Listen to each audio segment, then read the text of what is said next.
I don't think that cheerful works of science fiction actually make people cheerful. It's more like if they become engrossed and enthusiastic about something and they actually want to do it. Like if you tell them, here's how. Buckminster Fuller, with his idea of the spaceship Earth, was very influential and was far beyond the traditional way of thinking at that time. But he still was describing the planet, which is an organism, as a technical system.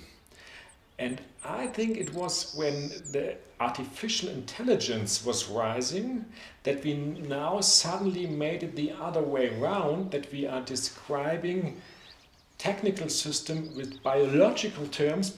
So I think once we integrated a multi-species architecture, we changed the game, period, I guess, on how we think about buildings. Buildings are not just for humans, they're for all other forms of life. Remember I called fish expressionless at one point, and you did a really good job of imitating fish. What did that look like? I can't remember. But for me, the shift, what really changed, at least in my work and in architecture, was when people started coding. I'm very happy that now, in this age, we have a sort of ethical code for what is media, and we have considered information and private information as a commons. The commons are a collective property, a forest or fishing waters or a city park. And of course, we have the technological capability to understand where our data lives in those data commons and authorize and revoke authorization where it suits us. It was only possible to radically decentralize that infrastructure and enable citizens to control their data, but also to share a lot of applications based on free software, on interoperable protocols, on value that finally became redistributed among people. Decentralizing artificial intelligence in certain key ways.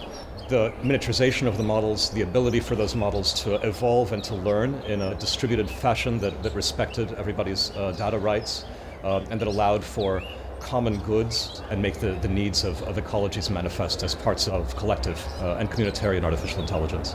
Africa is connected, and more importantly, it's reconnected to itself.